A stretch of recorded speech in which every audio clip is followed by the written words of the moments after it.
Welcome into the Hot Read podcast here on Friday, December the 27th. I am your host, JT Ruhnke, writer and reporter here at Broadway Sports Media. You can follow me on Twitter at JT_Ruhnke. And you might notice that our backgrounds are a little bit different today. And you might have wondered, hey, where were you guys on Tuesday? Well, it is Christmas week and we were doing a lot of traveling, but I am here live from Cincinnati, or should I say Northern Kentucky.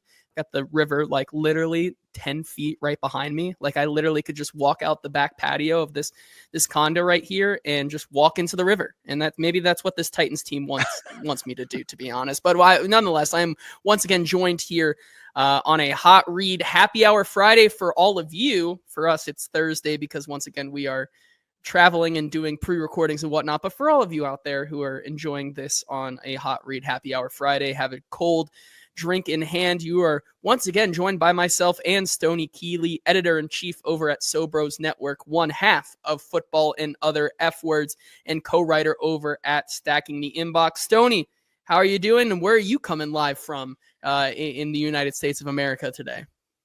JT, I'm doing well, better than I deserve, refreshed after a wonderful, lovely Christmas.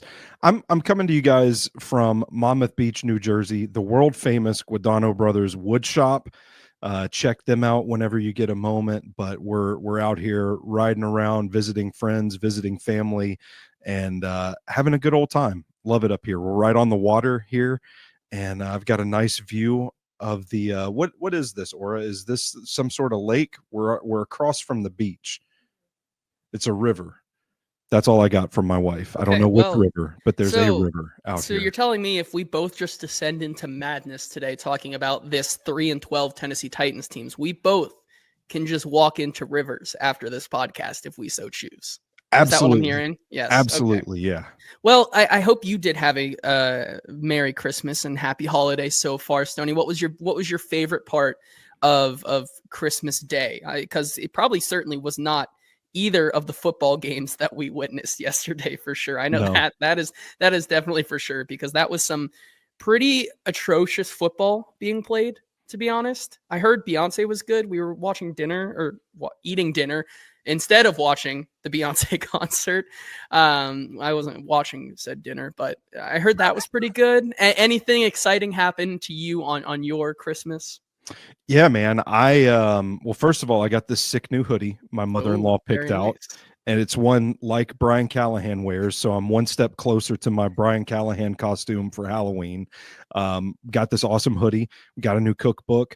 I got the Guadagno Brothers woodshop actually made me a laptop vent so I can set my MacBook on top of it and don't have to worry about it overheating.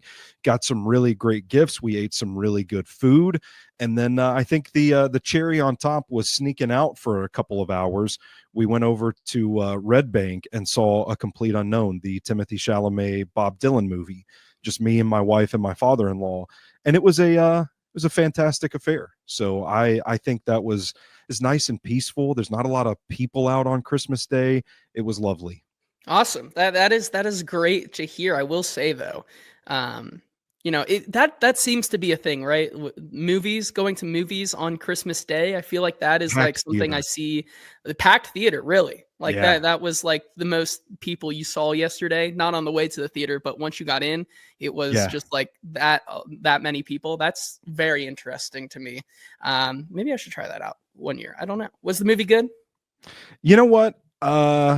Timothy Chalamet was very good as Bob Dylan. I will say that. I think if you're a fan of Bob Dylan's music, you're going to love the movie. There's a lot of singing, a lot of playing guitar in it, a lot of really good performances, but I thought it was a little long for my liking. Well, either way, it seems like Timothy Chalamet right now is the quirked up white boy of the year right now, because he's just on a generational run, talking anywhere from like talking about Charlie XCX's Brat to talking about Parker Navarro in playoff Maction. Like, this kid can do it all. And maybe we're just BSing a little too much, because I don't really want to talk about this team right now with everything going on. But you know what? That is what we're here to do. And we're going to try to get you through your happy hour Friday here on the Hot Read podcast, but cannot do so before we give a shout out to our sponsors, Sinkers Beverages and Bluegrass Beverages. If you know the 440 Sports Network, you know them. If not, we are happy to introduce you today. More on them later. Once again, like I said, we are we're kind of recording this beforehand because I know we're both doing some traveling tomorrow. Just, that's kind of how the holiday schedule goes sometimes. So if you are joining us live in the comments section over on YouTube, or if you are on Twitter or Facebook, you can do us a favor and head on over to that YouTube comment section and just shout into the void with your fellow commenters that are over there. And maybe we should give them a prompt that they can fight over right now. Stoney, I know you were doing some tape watching on Christmas Day as well, as you do. Who are the two prospects we should have the chat argue over as we talk about this Titans team that we won't see, but it could be a fun activity for everybody in the chat. I want people to argue Dylan Gabriel versus Will Howard. Oh, okay. Who do you want between those two? That's an interesting one, because I think we're gonna get a preview of that draft evaluation on next Tuesday. I think the New Year's Day or New Year's Eve, one of those two.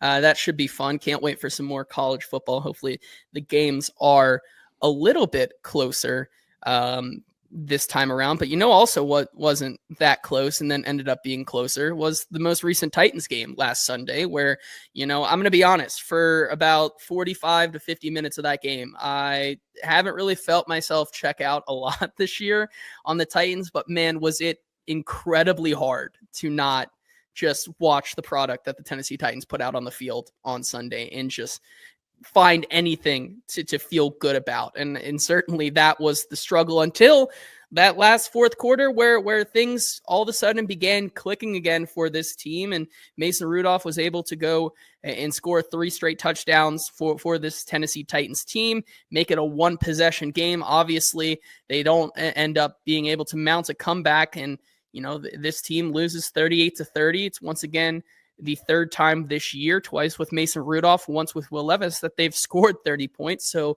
I guess if Titans fans want to continue to keep the tank alive and, suffer for Shadur, maybe a can it for Cam, something like that. I don't know. We're still workshopping a lot of these. Maybe waste it for Will or dump it for Dylan. Those are all great ones so far here. But, they had a 1,000-day drought with no 30 points, and then they end up scoring 30 points in this game, even though it is a loss. And the Titans give up the most rushing yards that they've ever given up in a game, almost ever. 30 points though, woo, great. So, yeah. Stoney, some takeaways from. I know we're a little bit removed, but this is the first time we've been on some airwaves talking about this game. Your thoughts on the attempted comeback and what could have been for this Titans team? Well, my major takeaway, JT, is that time is an abyss profound as 1,000 nights.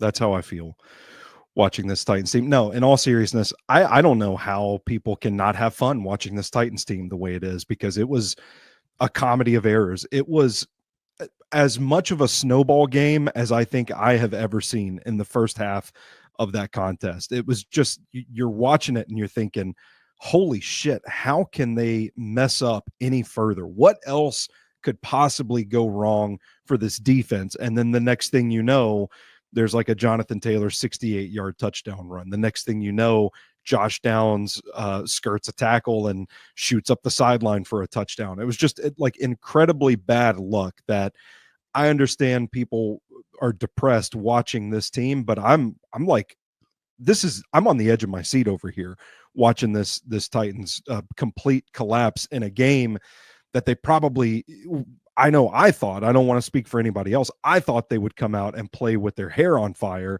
and want to smack the Colts around after all of the discourse from the week leading up to it. And it was just in pure insanity. I think the defense struggled in the first half, obviously, but I think it was a really uncharacteristic performance from this group. They felt really, I don't want to say they just weren't as aggressive as they normally are. And I think it takes some of the teeth out of the bite, so to speak, with this unit. And in the second half, I thought they made a really nice adjustment to say, all right, we're going to go back to putting an extra body or two at the line of scrimmage and playing like a single high safety or no safety at all. We're going to put more people closer to the line of scrimmage to stop the run. They played as if they were like terrified of giving up a big play over the top in the first half of that game. So they looked really light up front, and Indianapolis took advantage of that, powering through with Jonathan Taylor. Anthony Richardson had a couple of big runs, but it's almost like Denard Wilson kind of figured out they're not even going to try and throw the ball with Anthony Richardson. So we might as well just stop worrying about giving up plays over the top and just get back to putting bodies at the line of scrimmage. And it was effective. Later in the game, I think they were effective enough at slowing down that Colts run game to get back into the contest. The offense operated a little more smoothly, a little more efficiently than it had been in weeks prior. It was just too little too late. It was one of those games where mistake after mistake after mistake caused the walls to close in on this team, and they didn't have enough time left to really dig themselves out. It's a classic example of if there's a fifth quarter, the Titans probably win that game, but it wasn't to be. Yeah. And, even when you talk about that, the mistakes in the run defense, it's not like if Denard Wilson, and I will say, I think the adjustment was too little too late in this game. Yes. And so I do think that, like we've said, there are some adjustment questions with Denard Wilson and how much it takes for him to get out of his ways and how he wants to operate a defense and kind of move to what is working against a team. This was a game, once again, I think, where it was a perfect example of just things did not happen as quickly as they did to stop the bleeding. And which, I think is an indictment on Denard Wilson to an extent, but also it's hard for Denard Wilson to really adjust when the guys that you have to put out there are guys like Keandre Coburn, Cedric Gray, James Williams, Mike Brown, Daryl Worley. These guys who are, for lack of a better word, like they are replacement levels to the replacement levels. Yeah. Right now in their kind of careers. Obviously, T'Vondre Sweat has that gnarly injury where he gets poked in the eye and has to miss a decent amount of time. I mean, the camera shots they showed you of T'Vondre Sweat in that game, like I would not want to see that man with him one eye shut. Like that's a scary man to be going up against. And so you have Keandre Coburn in there a lot more. You lose that ability to stuff the run for a lot of the game.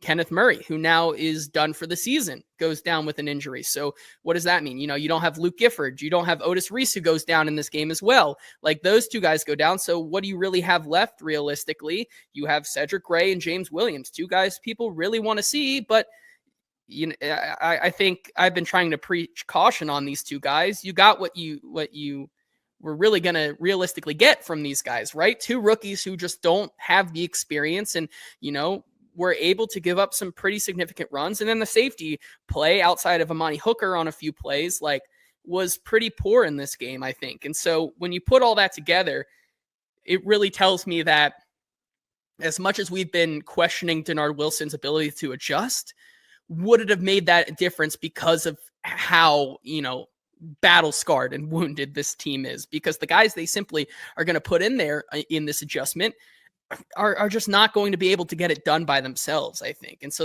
I think it's a two-way street with Denard Wilson right now with this run game. And obviously it's something that they have to fix. It's something that they continue to struggle to fix. This is 2 games now in the last 5 where you see this team just get absolutely embarrassed in terms of the run game. And so that's something they're going to have to fix. And ultimately, they're going up against the second time seeing Travis Etienne and Tank Bigsby, and you're going to see Joe Mixon maybe in the last game. We'll get to that a little bit later, but these are not as big running threats as guys like Jonathan Taylor, guys like Brian Thomas Jr., guys like the mobile quarterbacks and Anthony Richardson and Jaden Daniels. I think as much as Jonathan Taylor was running however he wanted on this team, Anthony Richardson was too, I believe, going into halftime. Both those guys averaged more than 10 yards per carry in this game. So it matters to all of them. But now going forward, I'm sure we're going to see them adjust, but is it really going to matter when the talent they're going up against is not as good? I think that's one of the questions we have to really ask here before we move on with this discussion. Here's what Denard Wilson on Thursday when we're recording this, had to say about his run defense. And this comes by way of Paul Kaharski, fellow member of the 440 Podcast Network, who was there today. Just a couple of things from Denard Wilson's answer on run defense. Here's what he had to say, and it is a little bit more of a lengthy one, but I think it's important to hear. So without further ado, here's Denard Wilson. We practiced every run that they gave us, but everybody has to be on the same page. When guys move, our second level guys got to get over the top and probably fit their gaps. We got to come downhill, and then the biggest thing is just tackling. You look at the explosive runs they had, they were all missed tackles. We had the first one where the quarterback got out. We had a guy sitting right in front of his face, and then the second one is just population to the ball, coming downhill, running the alley correctly from the back end. So it's about tackling. It's about seeing the pulls. It's about seeing the gap schemes. It's about having the discipline to do your job.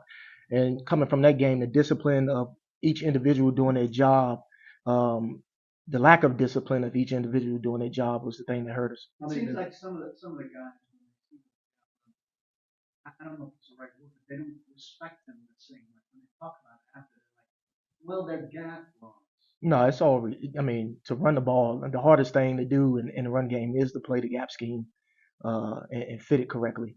No, we need to put a handle on it, and we need to strangle the run game by being where we're supposed to be and seeing the plays that's coming. We were too late, especially on the second level.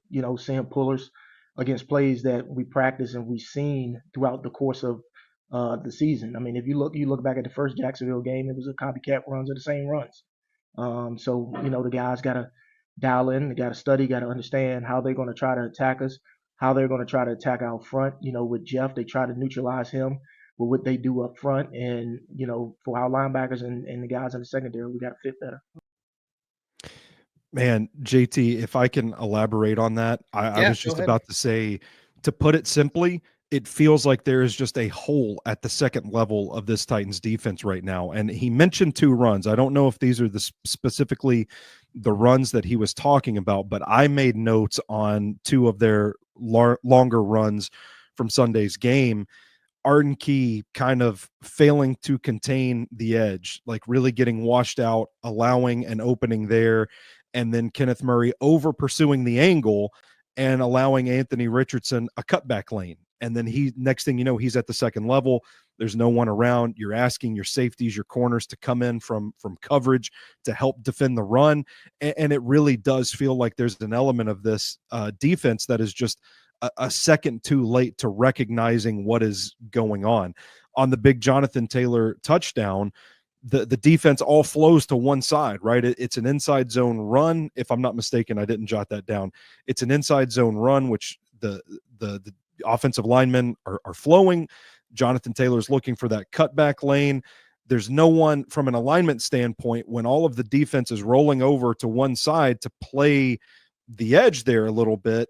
There's no one on the backside when Jonathan Taylor cuts that one back. I don't know specifically whose responsibility on that play it was, but it looks like multiple players got a little overeager getting to the edge there for Jonathan Taylor. So when you cut back on a play like that and there's nobody there at the second level, well, now you're playing catch up. And that's exactly what they were doing against a guy that hit 21.54 miles per hour in this game.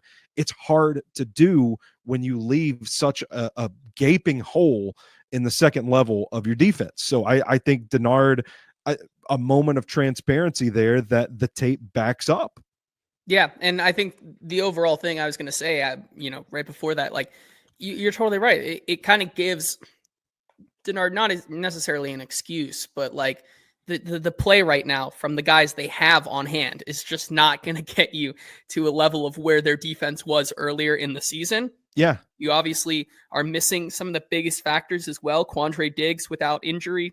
You trade away Ernest Jones. You have a lot of those guys who just simply are not there anymore to be these guys who were effectively helping stop the run in multiple ways, and effectively helped stop the run in that first Colts outing. And so I think that's one of the biggest things there with the run game and what they have to fix. And will it get fixed? Will we start to see some growth from some of these younger guys like Cedric Gray or James Williams? Maybe. But I think it's really far into the season to see them, turn into what this defense was earlier in the season. I think we can see some positives from them, but nothing like we saw from like a Ernest Jones earlier in the season. And so that's something I'll be definitely watching for in these last two games. Something also we have to watch is the quarterback position once again, where Brian Callahan earlier this week talked about how they're going to continue to roll with Mason Rudolph. Callahan saying, in this decision, the stats don't necessarily paint the picture when talking about who will start at the Titans quarterback position going forward. If I may interject there, I think the box score stats don't tell the story. Yes. I think some of the advanced metrics, it's a pretty clear picture of who's the more, more appealing option here. Well, yes, but I think, when you look at those, and I think what he was talking to is the question of, kind of bringing up these things like, Titans quarterback, Nick Suss tweeted this out. Titans quarterback Will Levis and Mason Rudolph have identical passer ratings, 79.8, and yards per attempt, 6.7. And kind of funny. He said, here's how wild this is in the entire history of the NFL. Only one player has had that exact same stat line, Blake Bortles in 2018. So, the Titans currently have two Blake Bortles on their team right now, which I think is funny. But like you said, the standard box scores right now is certainly not telling the correct kind of tale of this team right now, because we continue to go back to this idea. And I hope if people on Twitter who keep telling me that I'm wrong about this, listen to our podcast, because I think we lay it out pretty plainly here. There's so much more to the quarterback position right now for this Brian Callahan offense than just the stats, than just the deep ball, than just being able to sling it, because you look back and even though, you watch that interception with Mason Rudolph to end the half right there, which is just absolutely the same mistake like a guy like Will Levis would do. Mason Rudolph has operated this offense better than Will Levis had over the last 2 weeks or so. And I think he continues to show that this is a guy who can stay on task and keep the offense moving. And so people were asking me in my mentions, like, if they have the same stats, why not just go with the young guy? And it's like, well, like I said, the stats just do not, they do not tell the entire tale. And you really can look at, obviously, the two games that Mason Rudolph has gotten the team to 30 points were some of the most efficient games that they've played so far this year. And people were saying, well, Mason Rudolph only had 85 passing yards in the Miami game. Glad people decided to chime in on that. It's so much more than what you can do in the passing game. It is identifying the protection and the things at the offensive line. It's identifying when to move off of your current play call. It's when to, change the blocking assignments at the line of scrimmage, so you can have Tony Pollard just be the dominant guy out there on the field and take over a game like Miami. Same thing in this game where you see Tyjae Spears breaking off some pretty explosive runs against a gettable defense. Like, these are so many other things that go into quarterbacking right now on this team, kind of understanding where you are in the game plan. We'll talk about Chigakonkwo later, but just taking what is given to you sometimes is things that we haven't seen Will Levis really take advantage of in his couple of starts, and which is why, just like Brian Callahan, it gives me the confidence that Mason Rudolph can play better than Will Levis right now. Yeah, absolutely. And timing is another component of this offense's efficiency, the uptick between Levis and Rudolph. There's a play that I highlighted. It's up on my Twitter right now. It's a 3rd and 1 play. It's a really good design where Spears and Okonkwo kind of pull the left side defenders out to the sideline, and I can't remember, Nick Westbrook-Akine comes across the formation in motion. He gets out into the flat to pull the other flat defender towards the sideline, isolates a matchup between Ridley and Boyd going against a linebacker that has to read and diagnose, okay, which guy is coming through my zone and which guy do I need to pass off to the safety? And it turns out Ridley is kind of clearing that guy out. But the moment of conflict there where he has to like look and diagnose, okay, which of these guys do I need to cover, causes just enough hesitation for Tyler Boyd to break the route inside, buys him a step or two. He springs open. The other linebacker next to the guy notices Ridley going deep and bails, has to get back to kind of cap him. And that's the sort of thing you look at and you say, okay, this is schematic play design that is getting guys open. But it means nothing if the ball is not arriving to the receiver as he's getting open. That is something that we saw Will Levis struggle with. There was a hesitation factor with him where he was kind of waiting for guys to get open instead of anticipating them, throwing them open, that sort of deal. So the placement was not perfect on this play from Mason Rudolph, but he was decisive. He saw the moment that Boyd got open and the ball was there for him to make a chain moving catch on 3rd and 1. So it's that aspect of quarterbacking, like getting the ball to guys when the ball needs to be there, that Rudolph is better at than Will Levis. And we've seen it throughout any start that he's made in the absence of Will Levis this season too. So yeah, I think it's that. And then you can look at also the red zone metrics. That's been such a big talking point over the past couple of weeks with Will Levis in this team. Obviously, you go back to the Jacksonville game where they turn the ball over on downs. You talk about the Cincinnati game, just not being able to get it done sometimes in the red zone.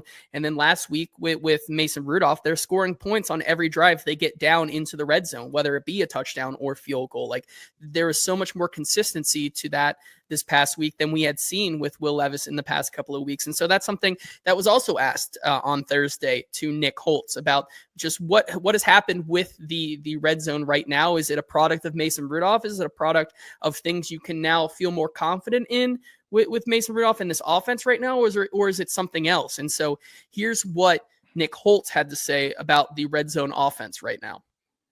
I mean, Mason has a part of it, right? He did those, especially that last one there to Nick where he kind of extended the play and found him over the ball. So he's done a really nice job down there. But the other part is we've been running the ball better and we haven't gotten penalties.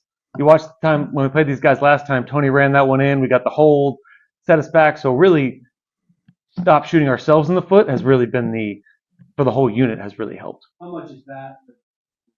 What's changed in terms of scoring? The success. Oh yeah, I mean, success. That's been everything for us. Really getting down there. You know, we were getting down there before and kicking all those field goals, and it was just kind of like you leave with an empty feeling when you get down there. And then going back and watching the game, these guys last time we went up and down, not up and down the field, but get down there twice and come back with nothing. Really, just goes to show how big those drives are and how important all those plays are. I don't know about you, Stoney, but I do get that sense of confidence that they can operate better this time against a Jacksonville team. Do you not? I feel like, ultimately they did do a decent a decent job of moving down the field last time they played Jacksonville. You had, I think, an 11-play drive and a 15-play drive that both of them ended up in 0 points for this team. And you could have probably walked out of that game with a 20-10 win if you so choose in that game against Jacksonville, but ultimately you don't. And so I think, when hearing that answer from Nick Holtz, at least for me, it gives me a little bit more confidence that they feel like they can kind of implement a similar game plan to actually execute on time this time. Yeah, and it feels like it's two different offenses because of the quarterback operation of it. And I think there is reason for confidence this time around because, I mean, it's an excellent point. They were able to move the ball well against Jacksonville in the first meeting. They just weren't able to punch it in. They should have been up big in that game and protecting a lead, and they weren't because they shot themselves in the foot, and it looked a little uninspired. I don't know what the confidence level was like in that game, but it does feel like there should be a little more confidence going into this one because of the positives that we saw from that Jacksonville game. I think there is reason to believe they can replicate their ability to move the ball. Yeah, I agree with you there. And I think that's something you can definitely see this week, how they are able to adjust, at least to the run game that may not be as prolific as it was going up against a team like the Colts. And then also just what they're able to do with Mason Rudolph this time around and finishing drives, I think has myself and I think this team feeling a lot more confident with what they can do against the Jacksonville team, which, by the way, I saw a friend of the show, former host of this podcast, Easton Freeze, put out a tweet, I think earlier today on Thursday, that he was like, I think the Titans are gonna have a really good chance at winning these last two games. And I kind of texted him like, haven't you said that about like the last 5 games? Like, I think the Titans could really win out. But, I think when you look at this matchup and the adjustments they've made with the quarterback and what they've learned over the past couple of weeks with their defense right now and in the pieces they do have at their hands, right? I think they do have a good chance. And then you look at what they have coming up against Houston at home in week 18, a Houston team that is now firmly locked into the number 4 seed in there. How much do they really have to play for? Are they going to even play their starters at all in that game? That's another one that I think is pretty winnable. So to all of you who are kind of talking maybe about, well, in the comments right now, Will Howard versus Dylan Gabriel, if you're still enjoying that conversation in there, I'm sure you guys are. If anybody's saying, well, what about Shedeur? Well, maybe these next 2 weeks might knock you out of the Shedeur Sanders competition, potentially. I don't know. But that's, I think, where I am on this game. Before we keep moving on, have to give a huge shout out to our sponsors, Sinkers Beverages, who have been serving the local East Nashville community for close to 40 years. They are 4-time Best of Nashville Liquor Store of the Year, including this year, 2024, which is soon coming to a close, which means, you're going to have some New Year's parties coming up next week. And you got to get out to Sinkers for all of your beer, wine, and spirits needs for all of those fun holiday end of the year parties. And when you go over there, make sure you sign up for their in-crowd where you can get special benefits, allocations, and bi-weekly tastings that you can only know about if you sign up for their in-crowd. Follow them on social media at SinkersBev on Twitter and then sinkers.nashville on Instagram, where they're always putting special deals and sales like that on their stories and whatnot.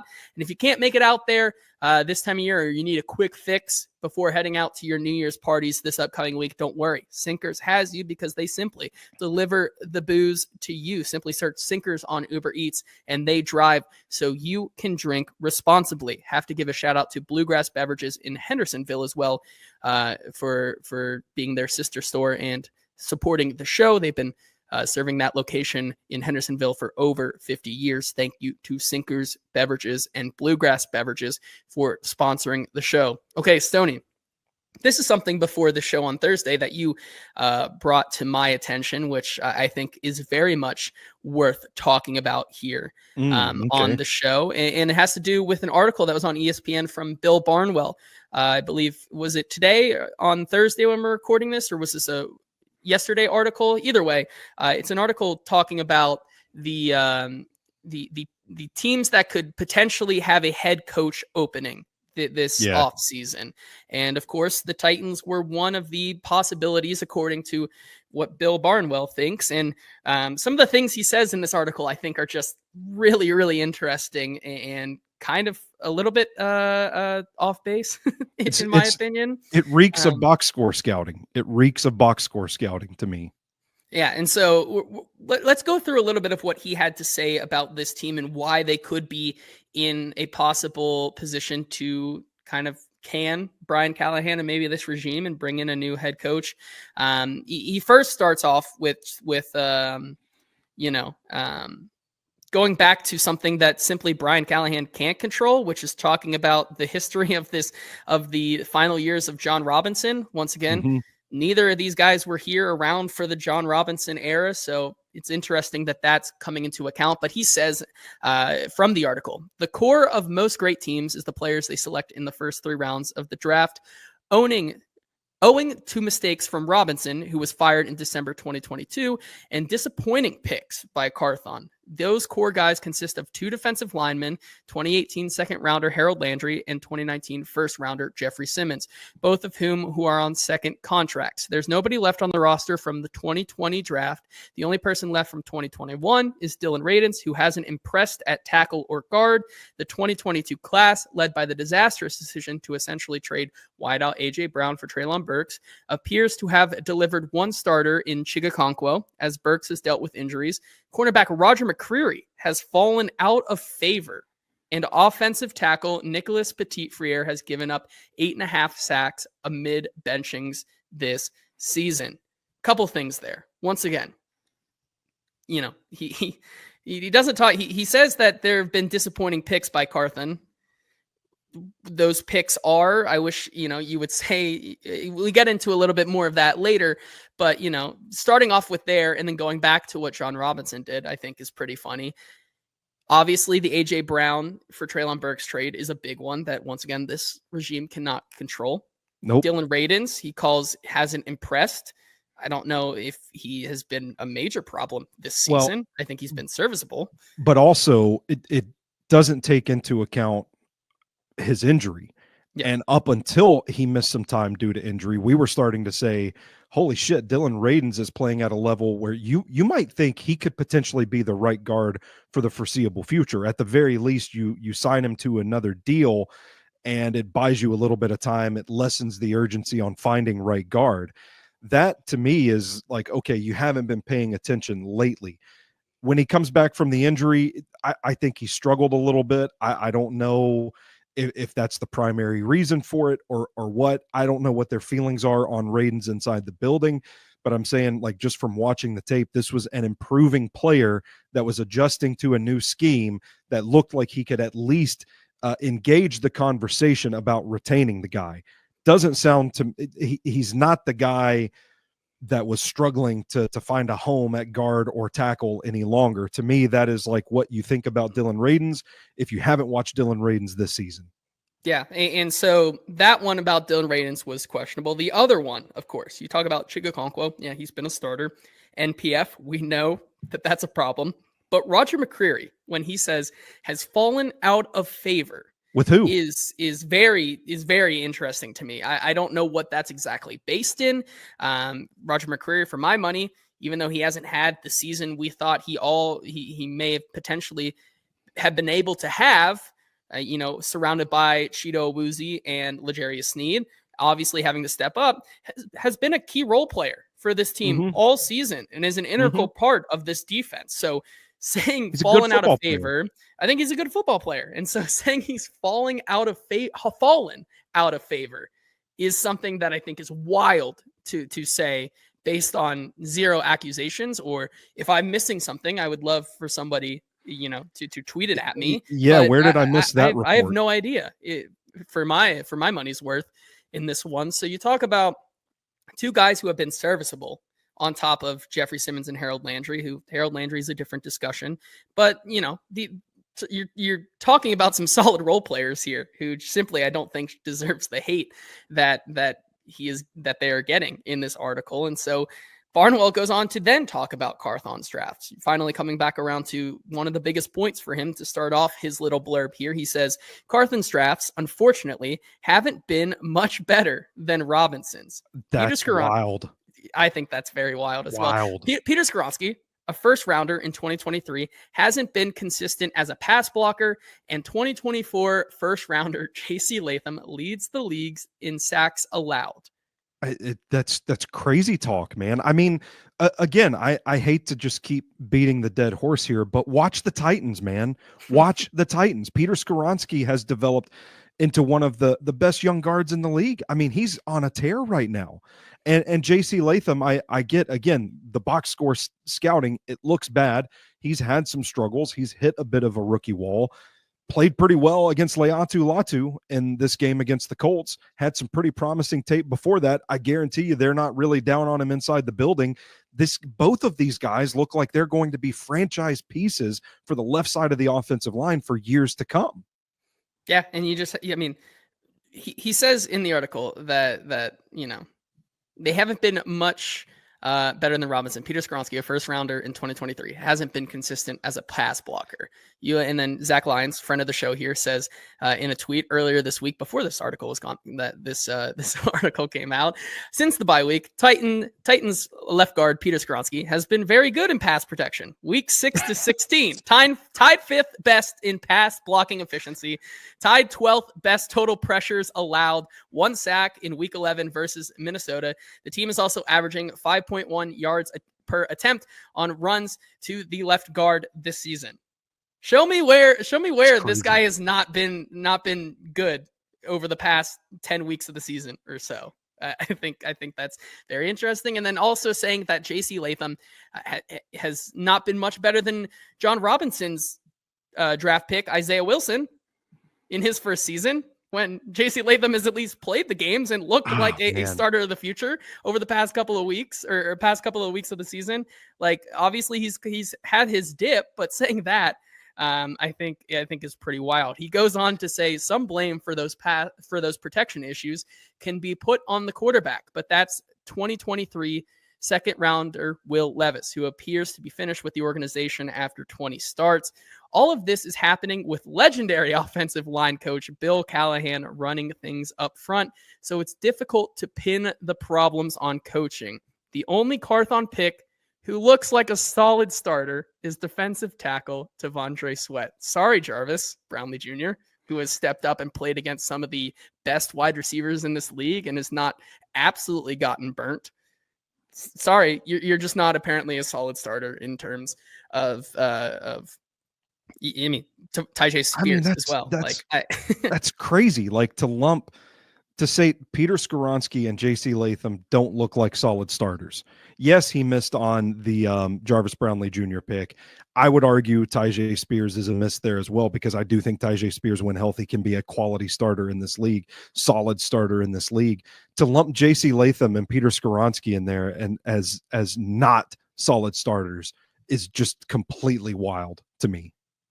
Yeah, I agree with you there. And then he finally ends off by saying the person, kind of continuing to dump on personnel here. On top of that, the Titans already have been aggressive in adding veteran talent with mostly disappointing results. Receiver Calvin Ridley has one 100-yard game in his first season with the team and just turned 30. Stoney, I see you have a reaction to that comment there. I mean, he regularly separates, okay?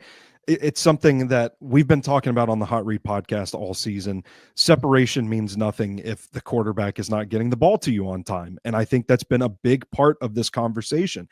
I know people are disappointed in Calvin Ridley. I know the production metrics aren't really there, but the guy is still fast as hell. I think they brought him here to be a long-term piece. They could stand to add another piece in the receiving core. I get all those things, but like, he's still getting open on the tape. The ball's just not getting to him. So I think part of the hate towards Calvin Ridley is just completely unwarranted, because there have been several games this season where he has done his job well. They just can't get the ball to him. Yeah, I agree with you there. Actually, I mean, I wouldn't be surprised.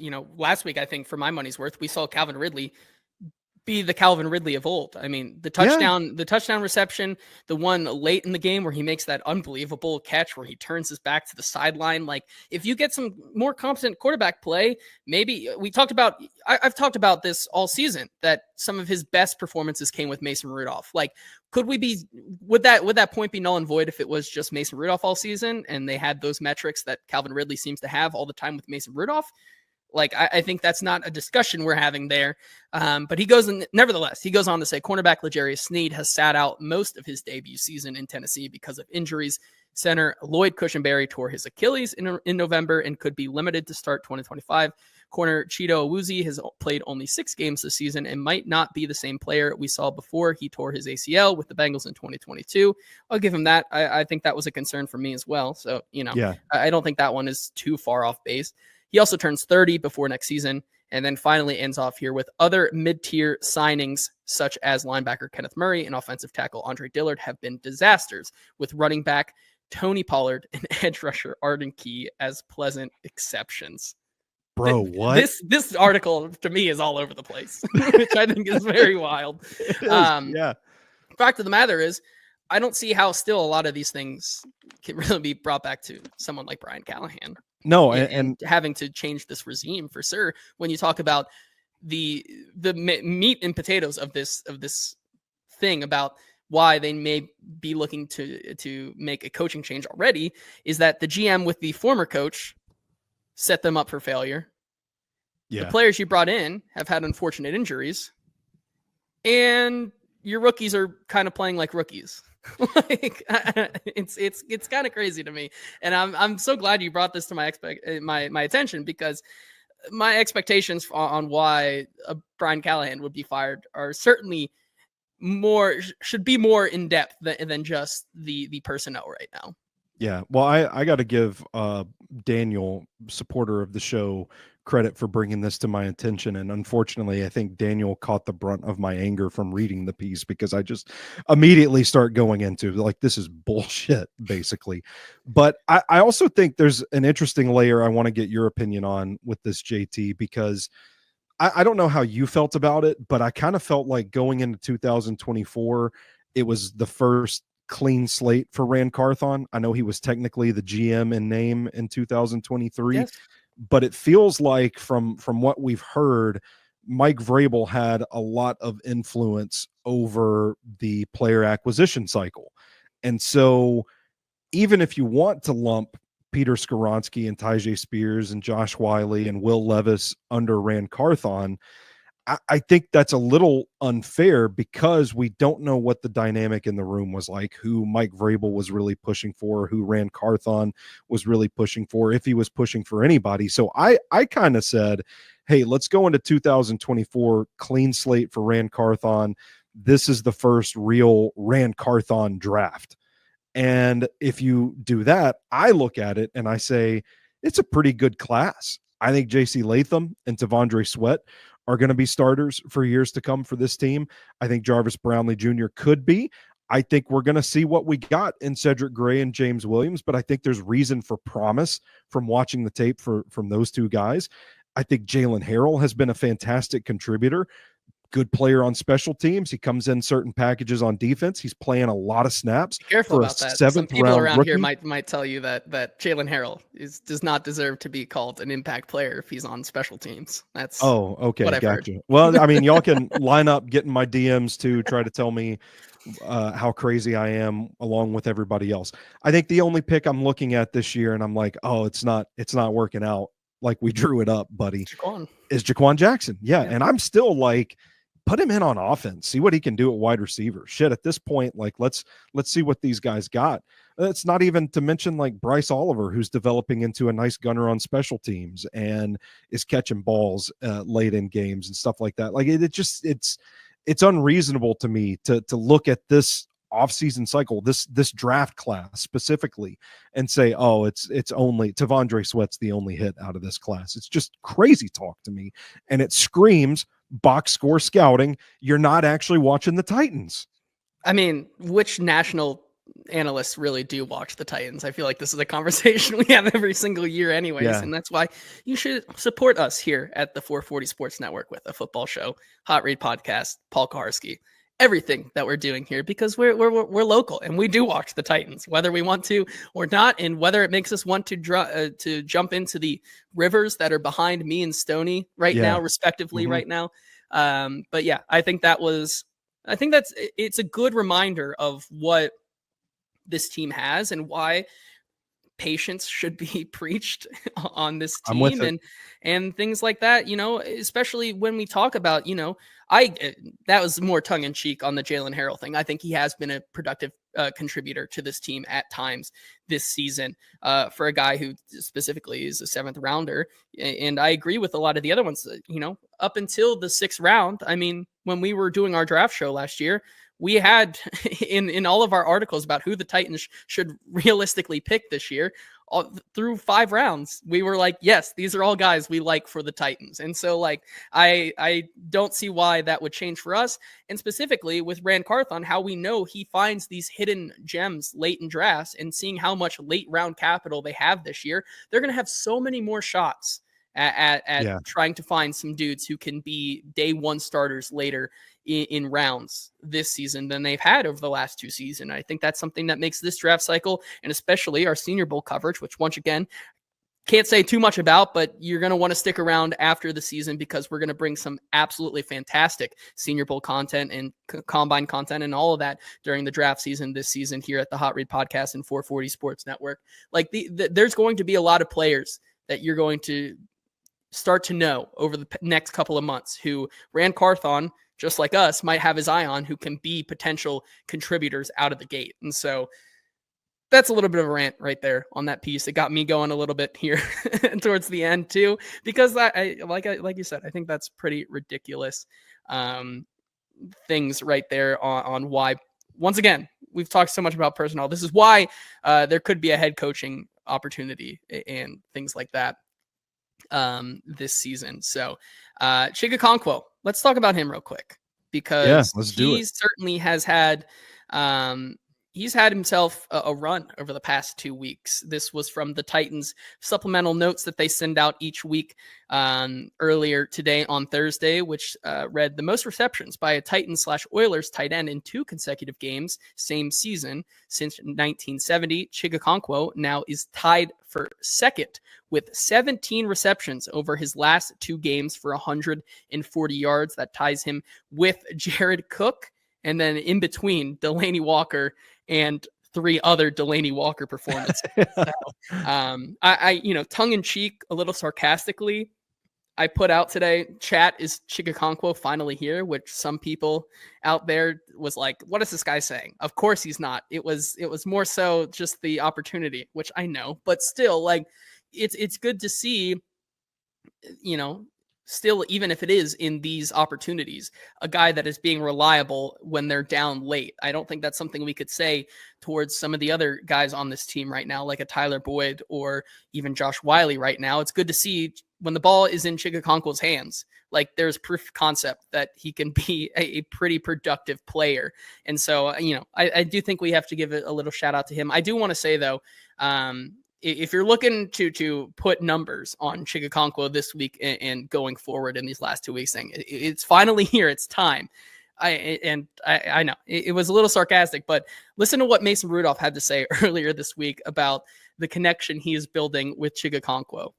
I think, as the last 2 weeks, right, we're down considerably, by a couple scores at least, and going back to Cincinnati and then last week, and so you're getting a lot of shell coverage. You're getting a lot of too high where they're taking away Ridley and Nick, and so there's those interior guys, Tyler Boyd, Mason Kinsey made a few nice catches, and the tight ends and Chig.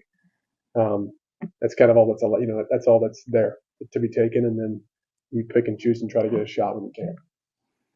Yeah, so it doesn't sound like he's his new target buddy there in the offense, but certainly if they're down, like you can count on Chigakonkwo, I would say. I thought I was going to sound so smart when I came on this show and said, actually, JT, I think this is a byproduct of teams placing more attention on Nick Westbrook-Akine because of the hot streak that he's on. And Mason Rudolph just went and said it there for me. So I'm just, now I look like I'm just copying, I'm parroting Mason Rudolph. I don't have my own takes on this show. Well, it's good to, I guess, copy Mason Rudolph right now. I don't know. No, I don't know. I don't know either. A few other things to end the show off here. Oh, hang on. Before we move off of Chig, I do want to mention 4.14 yards of average receiver separation per next gen stats for Chigakonkwo. So, and it's not like he only produced in, the league average is 2.97 yards. So that's a pretty good metric from Chig. It's not like they only threw the ball to him in garbage time either. There was a really neat screen early on in the game where it was clear, hey, this is a guy we want to get the ball into his hands. J.C. Latham, Peter Skoronski, who are apparently busts, according to Bill Barnwell, really getting out into space quickly, setting up the blocks for him. And I kind of thought to myself, like, oh, this is pretty interesting. This is something that I don't think we've seen a lot of this season, where maybe they are designing a little more stuff to go to Chig. And it's not just garbage time. I mean, I'm not going as far as to say the breakout is here, but I do think he can be an effective player for this offense down the stretch. Yeah, I agree. And I think that's going to be a thing you can look towards over the last 2 weeks of this season. But before we talk about what we want to see from this team over the last 2 seasons, a couple other things. I hope you liked your Christmas present, Titans fans, of the return of David Long Jr. yesterday, because it did not last long. if you're out of the loop, it really won't matter now. But David Long Jr. was claimed by the Titans yesterday, welcoming back him after he did not get a second contract with this team, as Kenneth Murray Jr. went to IR. He's done for the season. But then we learned earlier today on Thursday that he will no longer be joining the Titans because he did not pass his physical. So Merry Christmas, Titans. You got your boy back for like 24 hours, and he's just gone retiring again. as an honorary Titan. Yeah, That's I think all it that, was. yeah, It was a one-day day one contract to retire as a Titan. You know, how much he really would have helped out this offense or defense, I should say. I don't know. Denard Wilson said he hadn't even met with him yet. When asked about David Long Jr. in his press availability earlier today. So, you know, obviously that was not an option, I guess, for the Titans. So we'll continue to see more of Cedric Gray, James Williams. You know, Denard Wilson says all hands on deck earlier today. So I imagine Jerome Baker will get some more time and opportunity this week, which is maybe not the good for Jerome Baker. It's not the greatest thing, but I guess good for Jerome Baker getting some more playing time. You know who won't be getting playing time though? The narwhal, because he's officially dead. He's dead. He's been fished out of the sea by fishermen and charter boats, because earlier today, Colt Anderson on Thursday said that they brought in a couple of younger kickers to try out for the team in the event that Nick Folk would not go this week, which had reporters asking, so what happened to Braden Narvinson? And Colt said, you know, he had a good training camp, but we're going to go with other options, which means, you know, it means that he was not going to cut it. You could tell in that game as well, after he missed that one field goal, that there was no confidence whatsoever that the Titans could, you know, consistently hit field goals. And so that's what kept them going in a lot of those in that game, I would say. So they signed earlier today on Thursday Matthew Wright. So he looks to be the kicker this week if Nick Folk once again cannot go. Certainly could be a game where kicking definitely matters in these AFC South divisional games, especially against Jacksonville. And you know, if Jacksonville continues to maybe have the Titans number like they did in the first game, first go about this season, like kicking is definitely going to matter. So it'll be either Nick Folk or Matthew Wright this week, which leaves us one final thing, which we'll get out of here after this. Stoney, you know, we have 2 weeks left in the season, you know, in a season where the Titans look like there's not much to play for. But for you specifically, what do you want to see from this team through the last 2 weeks? Obviously, we talked a bit about seeing some of the younger players like Cedric Gray, James Williams. We've seen Tyjae Spears and Chigakonkwo kind of come alive over the last couple of weeks. But more importantly, what are some of the things that maybe fans are not thinking about, you know, at the front of mind that could give them some positive vibes going into the offseason? Because we are pretty close to another Tennessee Titans offseason. Yeah, well, first of all, JT, I would say don't say there's nothing left to play for when 5-12 is still on the table for this team. Plenty left to play for, guys. What I want to see, I want to see more timing-based efficiency from the offense. I don't want to just see, to me, like, I feel like we know Mason Rudolph is a more of a timing rhythm-based quarterback than Will Levis. We've seen the offense operate more efficiently with him at the helm. But I want to see receivers continue to nail their assignments, to get open, to see this scheme work. I want to see guys continue to play hard and not roll over and die.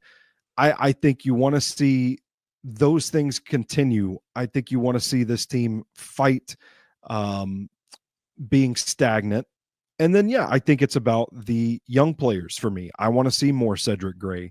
I want to see how he develops. I want to keep an eye on his presence with the green dot. We heard that a little earlier, too, that he got some run with the green dot this week. Can he be that guy next season and alleviate that need for the Titans? I want to see how they use James Williams. I want to see how they continue to rotate guys on special teams. Who's making a splash there? How do they use Jalen Harrell? I want to see maybe Bryce Oliver get some more reps. Most of all, though, JT, above anything else, I want to see John Ojukwu get a receiving touchdown. That's my thing. We got 2 games left. Put him in there and throw the ball to him in the red zone. I mean, he certainly lines up. And now I think we might see Jalen Duncan this week at tackle. So you might get a That's treat. okay. That might, well, I was just saying you might get a treat towards the end of the year here where your right side of the line on jumbo packages is Jalen Duncan at right tackle and John Ojukwu as the extra tight end on the right side. Which Jalen Duncan in pass protection as Mason Rudolph throws a touchdown to tight end John Ojukwu. That Let's get it. would make your Christmas right there. I'll send it up the chain of command if I can. See if we can get that in the playbook this week. I agree with a lot of that. I think the other thing, of course, you want to see JC Latham have kind of a bounce back performance. How does he do absolutely. in his second game against these guys? Obviously, we heard Bill Callahan talk about how ferocious, in his opinion, these two defensive fronts can be. Obviously, JC Latham did not have his best performances against these two divisional opponents. Can he kind of rise to the occasion and learn from his mistakes of the last time? This is something that JC Latham has seemingly prided himself on over the past, a year, and just kind of getting to know him as a player. So that'll be interesting to me. And then, of course, let's see Colton Dow out there. Let's get Colton Dow back out there, baby. So that should be interesting over the last 2 weeks of the season, I would say. More David Martin Robinson. DMR out there as well. We're seeing some of the young guys play, and it certainly is exciting, for some of the sickos out there, the Titans sickos, to watch towards the end of the season. But I believe that's going to do it today for the Hot Read podcast. Once again, thank you to our wonderful and amazing sponsors, Sinkers Beverages and Bluegrass Beverages, for sponsoring the show. Maybe this is the time to wrap up your final closing arguments on the Dylan Gabriel versus Will Howard conversations you guys are having in the chat right now, if those are still going on. But maybe we'll be in the chat after Friday's show to see what people have to come up with there. But should be an interesting week of football. If you are still spending time with your families, happy holidays, and all of those wonderful things. And until next week, when we talk about the second matchup between the Tennessee Titans and Jacksonville Jaguars, this has been the Hot Read podcast. We will talk to you then.